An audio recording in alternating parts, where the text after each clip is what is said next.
you were taken advantage of, you believed in something that was said, you trusted, and when you did, the outcome wasn't what you thought, and of course that shock or that surprise has an effect. Hello and welcome to the Pacific Channel, where you learn about the law of attraction, how to manifest anything you want, meditation, and more. In this video, Dr. Joe Dispenza talks about how we must clear past negative events and memories, and how that's the main part of the work. He also discusses how we all have had negative events from the past where someone betrayed us, and how we must let those past events go if we're going to heal ourselves and live in a better future. He also talks about how past events affect our biology, our brains, and our minds. And he goes on to discuss survival mode versus opening your heart to new possibilities, and how stress hormones make us overly analytical.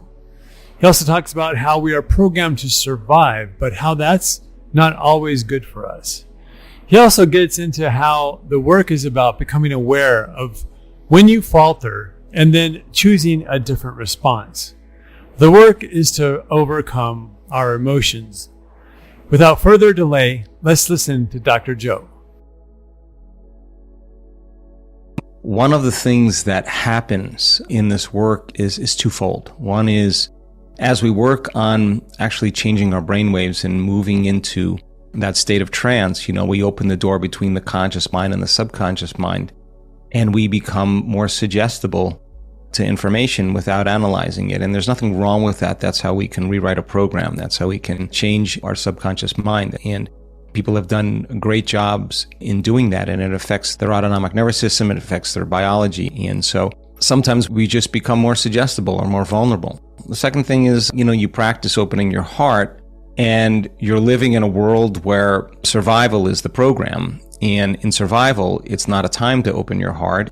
And so there's this kind of crazy, delicate balance between opening our heart and protecting our heart in the same way. And I think we've all had those moments where someone has taken advantage of us, or we trusted someone and we were betrayed in some way. And that instance, that circumstance brands us biologically, neurologically in the brain, and emotionally in the body, and the shock or the surprise of the event is an altered state, which becomes kind of a long-term memory.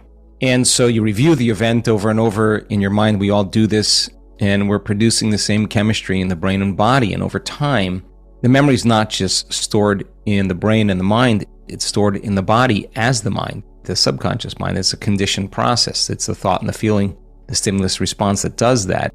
And we've all had those moments. And so that alters our biology, that alters our brain function. Now we're a little bit more alert, we're a little bit more aware. Why? Because in survival, you don't want that to happen again. So now you don't open your heart as much because you're afraid that the event will occur again. And of course, now the stress hormones cause us to become analytical, right? But not just analytical, but overly analytical. And that's the kind of high beta brainwave patterns that we function in when we want to stay alert and awake. And as we all know, the short term of that is okay, but the long term really has some profound effects on our health and our biology. And it's in that analytical state that we become disconnected or feel disconnected from that field of information that you had such access to naturally, which we all do as children, have access to in a natural way because our brainwaves are different.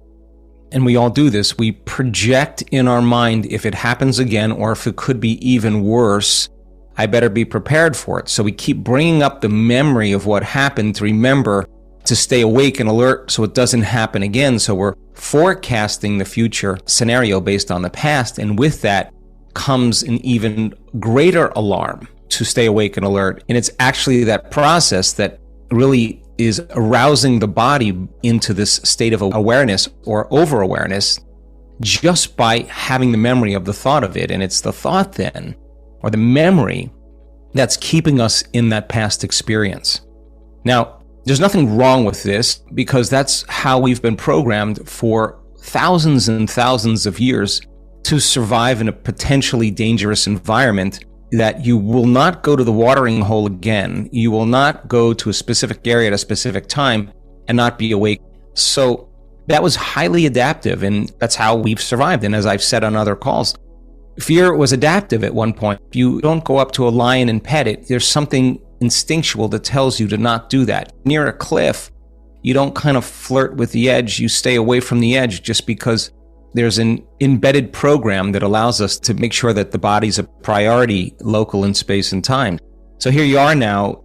You were taken advantage of. You believed in something that was said, you trusted.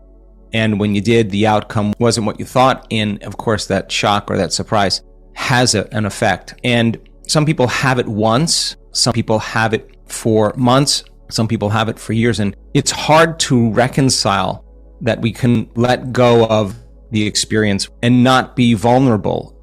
So the work is about this. This is when it's the hardest. I can tell you from my own personal experience is when it matters the most. And so you got to catch yourself, Matt, in not only your meditations. And by the way, as a side note, before I get into the meditation, there's nothing wrong with your analytical mind. I really enjoy my analytical mind. I like to weigh what I know against what I don't know. I like to review what I know and see if I can build a bigger model to create a better experience. I think that's the healthy thing to do. And the analytical mind is what helps us navigate through our lives. We have to have a sense of curiosity and have a critical mind to say, something doesn't feel right here if I check in with my gut. No, I'm going to wait before I move here. The analytical mind is kind of a steering wheel for us in terms of the brain.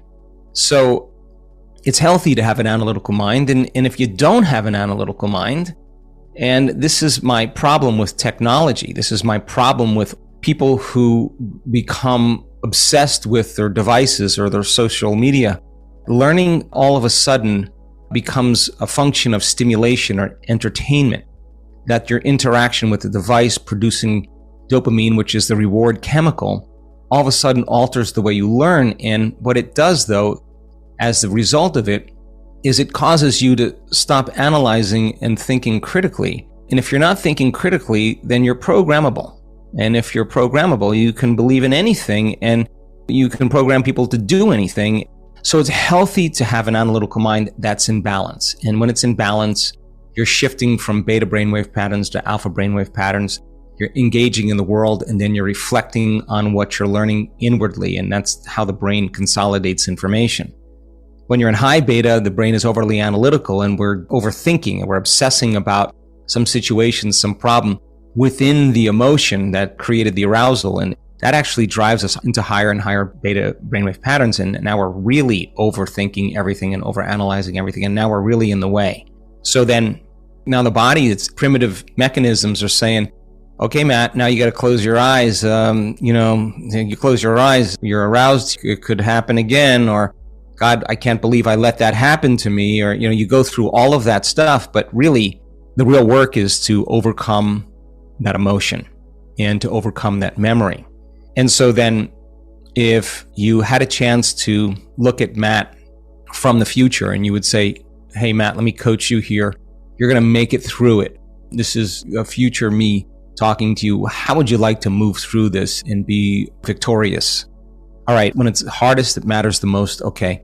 So what did I learn from the experience? I need to ask more questions. What do I learn from the experience? I need to check in to see if it's right for me. What did I learn from the experience? Well, take a moment, not during your meditations, but when you're in your think box and just thinking about it, write down the lesson you learned and review it enough times so that the lesson now becomes the teaching tool for you. And so then you can self-correct by rehearsing if a situation happened again, how you would actually make a different choice, how you would behave differently. That's so healthy. But before you do that, you got to overcome the emotion because that's keeping you connected to the past. And any signal, any trigger in your environment, anything that you associate with that event, even the thought or the memory of that event really puts you back into the emotional past. And so no drug, no external thing is going to really make that change. Only you are going to make that change. And so if you could replace that experience with a new experience, then that old experience will have less weight on you. Okay, so you got to review then. How many times do you have to catch yourself? And I do this so much in my own personal life. How many times do I have to catch myself with that memory or that thought, and I got to catch myself and stay conscious and stay aware, because if that thought slips by my awareness unnoticed, there's going to be a chemical response to my body, and that's going to be called that familiar feeling. That familiar feeling is going to cause me to think more thoughts that are related to that. And now here we go, the whole thing, the brain and body are in the past, and the mystical doesn't happen there. The mystical has no association with that.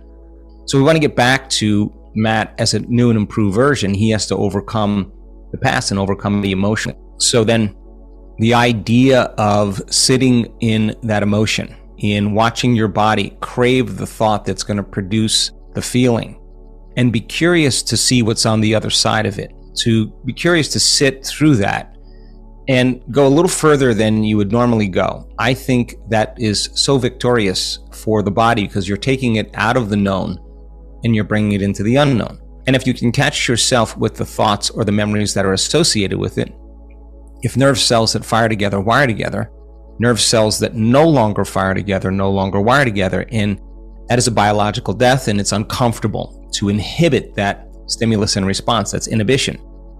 And yet thousands of people do it in this work on a regular basis, and they become so worthy of their future because they're working on overcoming their past, that when they finally really get beyond it, and the mystical moment from that infinite intelligence within you is the gift of a greater experience that you could ever imagine, you will see that past as a great lesson, as wisdom.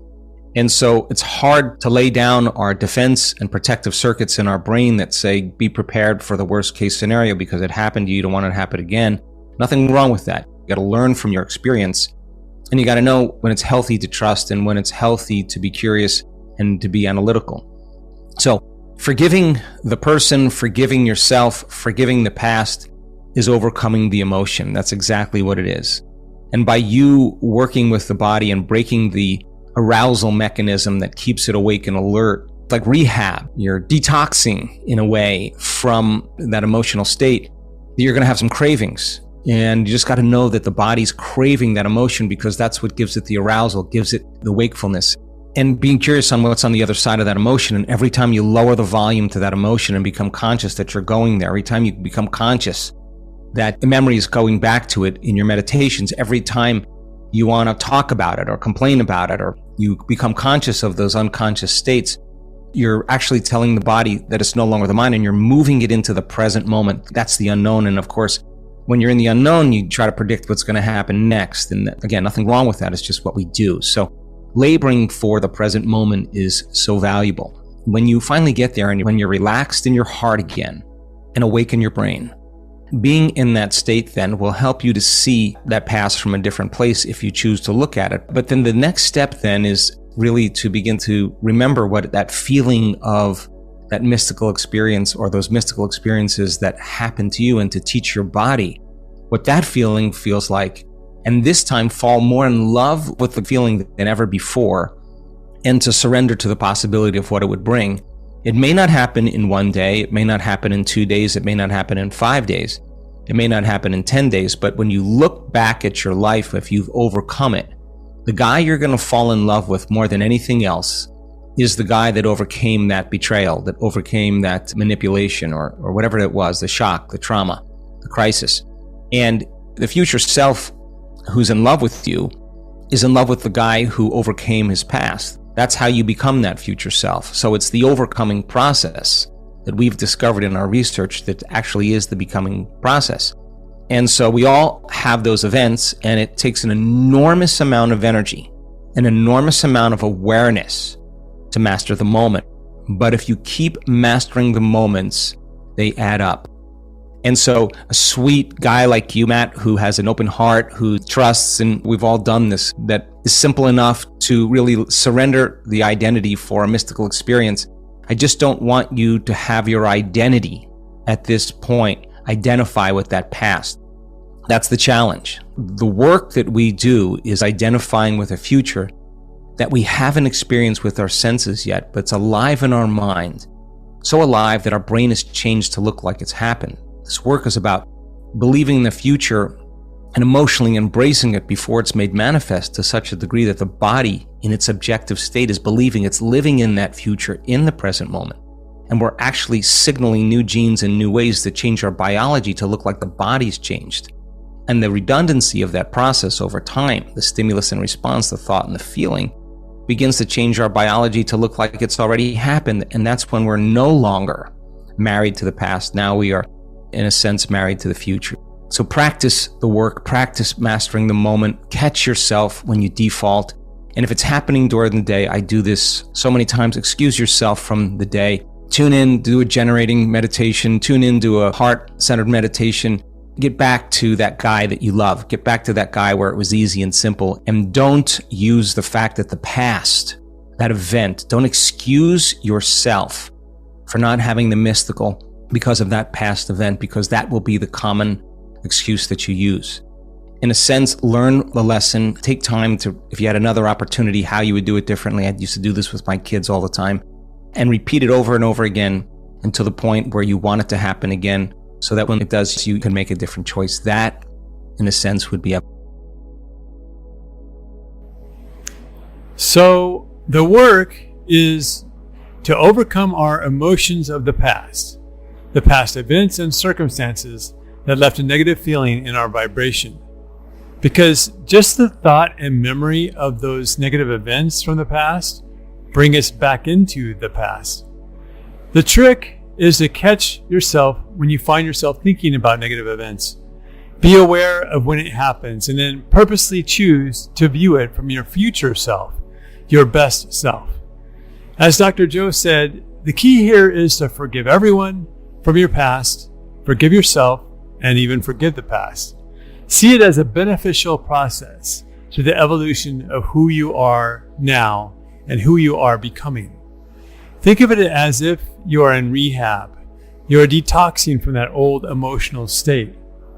I like how he says it's the overcoming process that is the becoming process. So practice the feeling of alignment and living in the future during the day. Monitor yourself, and when you falter, take a little time to meditate to get back into the new version of yourself, your new body, your new mind, and eventually your new reality. If you like this video, please like and subscribe. And if you feel so inclined, please leave a comment below. Thank you, and go create a great day or night.